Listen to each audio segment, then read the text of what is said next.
Zé, eu gostaria de saber de você se a ausência de democracia na Venezuela é uma realidade ou uma narrativa. E aqui eu pego carona na fala do presidente chileno. Não se trata de uma narrativa, mas de uma realidade séria. O quê? Qual é a realidade séria? A ausência de democracia na Venezuela. Portanto, eu não vejo problema nenhum em sinalizar a falta de caráter, e aqui eu repiso a expressão, de quem mente sobre violação de direitos humanos, sobre crimes contra a humanidade, sobre tortura, prisão de opositores e assassinato político. Isso é uma realidade séria, reconhecida pela comunidade internacional, por órgãos multilaterais, certo? Pela Organização das Nações Unidas, pela Comissão Interamericana para Direitos Humanos, por toda a sorte de ONGs internacionais especializadas no monitoramento dessas situações. Lula da Silva varre isso para debaixo do tapete, configura tudo isso como uma narrativa de antidemocracia e de autoritarismo. E para mim, no meu direito de opinião, isso sinaliza falta de caráter. Se o presidente da República se sentir incomodado, ele que procure aí as vias judiciais para reparar essa suposta ofensa com a qual eu não concordo. Então, feita aí a defesa das expressões que eu uso, porque eu sou muito próprio, costumo ser muito próprio nas expressões, tanto que nunca respondi por crime contra a honra, nem inclusive por direito de resposta. Falando mais especificamente sobre o Guaidó, né? Vamos lembrar que não é que ele simplesmente se autoproclamou num golpe. O golpe qual que é? O golpe é fraudar a eleição. As últimas eleições reconhecidas internacionalmente na Venezuela são do parlamento de 2015, do qual ele era presidente. Diante de fraudes sucessivas nas eleições regionais, nas eleições da Assembleia Constituinte e nas eleições presidenciais, ele se autoproclama presidente com reconhecimento dos Estados Unidos da América, da União Europeia e do Grupo de Lima, do qual o Brasil também fazia parte. Aliás, mesmo hoje em dia, dos 193 países da ONU, só 177 reconhecem o Nicolás Maduro como presidente da Venezuela. Ou seja, há uma ausência importante aí de 16 países. Isso com toda a pressão política de China e Rússia, que dão sustentação política internacional para o regime de Nicolás Maduro. E aqui eu reitero, tirando o Brasil, nos últimos anos, só Kuwait, Argélia, Irã e Turquia receberam o ditador. Zé Eduardo, o Juan Guaidó diz que é um perseguido político do governo de Maduro e, por conta disso, hoje em dia reside nos Estados Unidos, ou seja, em um território distante da América do Sul, numa espécie de autoexílio. Ainda assim, você acha que a declaração de Guaidó tem algum peso político internacional? Bom, em primeiro lugar, Luciano, eu volto a repelir a expressão falta de caráter com o presidente Lula. Acho que ela tem sim uma dimensão injuriosa. Agora, se o presidente Lula vai fazer alguma coisa, ou se o ministro da Justiça, quem cabe neste caso, a tomar as medidas legais cabíveis, isso é um problema deles. Claro, mas eu acho que críticas políticas podem ser feitas sem atingir pessoalmente autoridades. Eu procuro ao máximo fazer isso, atacar ideias e não pessoas. Não me agrada esse tipo de discussão, mas cada um é juiz da sua vontade e da sua palavra e responde perante ela. Bom, relativamente à situação que está posta, aqui eu diria o seguinte, eu não acho, e foi a pergunta que Caio fez, que a Venezuela vive uma situação de normalidade democrática, eu não acho mesmo, não acho. No entanto, acho que da mesma forma que os seus opositores têm direito a uma narrativa, como você tem, desde que não injurie pessoas, também Maduro também tem o direito de fazer a sua narrativa. E acho que nesse ponto, a Venezuela, mesmo estando errada, digamos assim, poderia construir a sua narrativa para mostrar as razões pelas quais as coisas estão acontecendo na Venezuela.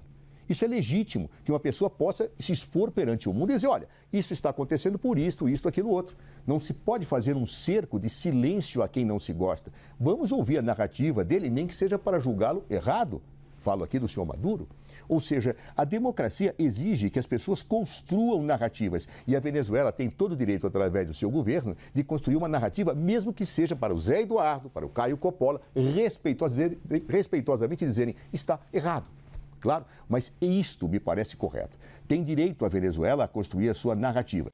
Naturalmente, no preâmbulo aqui do debate, no enunciado do debate, nós já vimos que em determinado momento os maiores blocos políticos da democracia mundial então o Grupo de Lima, né, todos os países aqui do Cone Sul e da América, Estados Unidos, União Europeia, chegaram a reconhecê-lo, né, como presidente interino. Acho que esse era o termo, e como eu já disse aqui, vários países ainda não reconhecem Nicolás Maduro como presidente legítimo da Venezuela. Só que mesmo entre os países que reconhecem Maduro como interlocutor oficial, como chefe de Estado, né, você vai ver que a maioria deles não reconhece a rigidez do processo eleitoral. Eu já trouxe aqui essa notícia outras vezes, não canso de me repetir, né, matéria do G1. Empresa responsável por contagem de votação na Venezuela denuncia manipulação do governo. O governo anunciou a participação de pelo menos 1 milhão a mais de votantes no pleito de domingo. Tem falas, inclusive, do presidente dessa empresa, que já prestou até serviços de transmissão de dados nas eleições brasileiras. Então você imagina a situação para o próprio CEO da empresa vir a público e falar: olha, as eleições para a qual a minha empresa foi contratada foram fraudadas. E não é que foram fraudadas em poucos votos, em pelo menos 1 milhão de votos. Isso no universo de um país que tem 28 milhões de habitantes e outros 5 milhões e 400 mil habitantes em diáspora, em êxodo pelo mundo, contabilizando aí em aberto 800 mil pedidos de refúgio. A coisa mais comum que tem é você ter, vamos dizer assim, a oposição política venezuelana isolada em países do Caribe, certo? E você tem a população mais pauperizada, né, tendo que atravessar fronteiras a pé, com a roupa do corpo, passando fome, sabe, fugindo de uma situação de violência. Eu já trouxe aqui a notícia, né, que quase 2/3 da população chegaram a perder, em média, 11 quilos em um determinado ano, 8 quilos no ano anterior. Imagina esse fenômeno do emagrecimento pela fome, da insegurança alimentar extrema, de você pegar um país e em coisa de 5 anos, você elevar a taxa de pobreza de 5 entre 10 pessoas para 9 entre 10 pessoas. Essa é a realidade. E é por isso que o suposto impostor se sente afrontado. Porque ao invés de defender a democracia, o que Lula da Silva fez? Ele defendeu a ditadura, ele endossou métodos antidemocráticos de perpetuação no poder. E ele faz isso já há algum tempo. Vi que estourou o limite da minha fala, mas eu vou trazer aqui alguns exemplos. Olha, em primeiro lugar, Caio, eu acho que em larga medida a fome e as condições sociais pelos quais hoje passa o povo venezuelano tem a ver com as sanções internacionais que são feitas e aplicadas para asfixiar o governo venezuelano. Isso não é correto. Então, o que se faz? Eu asfixio um povo, levo a situações graves do ponto de vista de saúde e outros, justamente para que ele se revolte e derrube um governo. Isso não é saudável. Não é assim que eu lido com as coisas. E aí utilizo a miséria e a fome que as sanções internacionais trouxeram à Venezuela justamente para atacar o seu governo. Percebem? Ou seja, isso é uma estratégia geopolítica. No que se refere especificamente ao reconhecimento de governos, Caio, como é curioso, né? A ditadura militar de 64 nem teve eleições forjadas e foi reconhecida imediatamente pelos Estados Unidos da América. Não é interessante isso? Por que vários governos ditatoriais são reconhecidos logo após o golpe? Quer dizer, qual é a lógica? Isso é uma lógica geopolítica, não sejamos ingênuos. Ou seja, os Estados Unidos auxiliou o golpe de 64 e logo após o golpe reconheceu o governo ditatorial brasileiro. Por quê? E era um governo legitimamente eleito, porque era um governo que ensaiava, batia asas fora daquilo que se queria para a geopolítica dos Estados Unidos da América. Isso é um jogo de interesses. Não vamos, repito, ser ingênuos. As pessoas reconhecem governos quando eles são governos. O que não pode acontecer é alguém se autoproclamar governante quando não dirige o Estado. E eu não vou discutir aqui a questão de legitimidade ou ilegitimidade eleitoral neste momento, independentemente de eu dizer quem é o presidente da República. Lá não é o Guaidó. É quem? É Maduro. Olha, relatar fatos é muito diferente de destilar ódio, Zé Eduardo. Não existe comparação. Então, eu trazer notícias, relatórios de órgãos multilaterais, e isso ser comparado, ainda que de forma fantasiosa, a um discurso de ódio, é muito malabarismo retórico. E, bom, tanto eu quanto a audiência agradecemos aí a aula de história e de diversionismo, mas o ponto é o seguinte, trazendo o exemplo que você colocou, né, da ditadura aqui no Brasil, do regime militar. a gente sabe que houve centenas de mortes atribuídas aí ao regime autoritário, que desrespeitava preceitos democráticos mínimos. A gente está falando em algumas centenas de mortes. É uma situação gravíssima, houve casos de tortura. Bom, tudo isso se verifica num espaço de uma década, em escala industrial, na Venezuela, amplamente documentado. Amplamente documentado. Eu já trouxe aqui para o espectador da CNN e trago de novo, matéria do Estado de São Paulo, julho de 2019. Tropa de elite de Maduro matou 14 pessoas por dia em 2018, diz ONU. Né? Relatório da Alta Comissária para os Direitos Humanos, Michelle Bachelet, diz que grande parte das mortes em protestos foram cometidas por forças do governo ou milícias chavistas. Falam que a FAES, criada pelo presidente da Venezuela, Nicolás Maduro, vista como um verdadeiro esquadrão da morte, foi responsável pela morte de mais de 5.700 pessoas no ano passado, portanto em 2018, e de outras 1.500 nesse ano, em 2019, certo?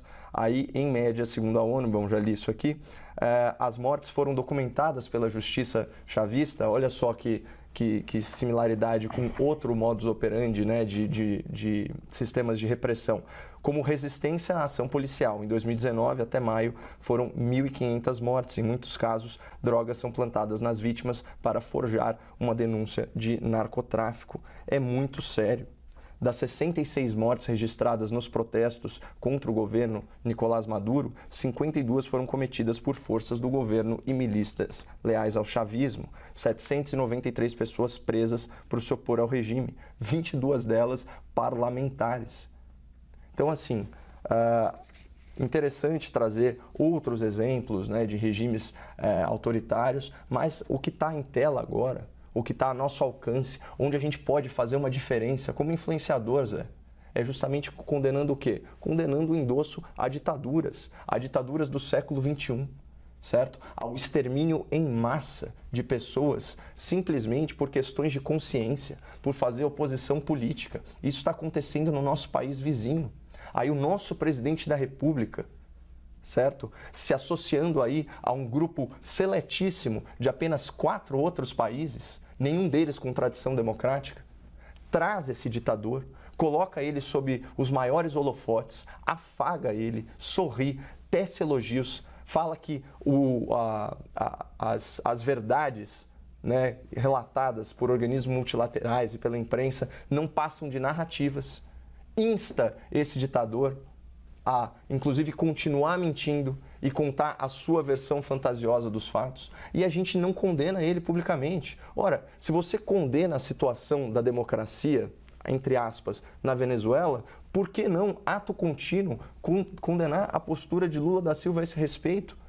Ou o senhor vai falar que o que houve ali foi um diálogo entre chefe de Estado? Não foi. Foi endosso de uma posição sabidamente mentirosa, de uma posição que afronta a democracia, seja fraudando eleições, seja perseguindo opositores políticos, seja pauperizando a população, submetendo ela à extrema violência e cometendo crimes contra a humanidade. A gente não pode coadunar com isso, nem que seja para defender o partido político da nossa predileção ou o nosso político de estimação.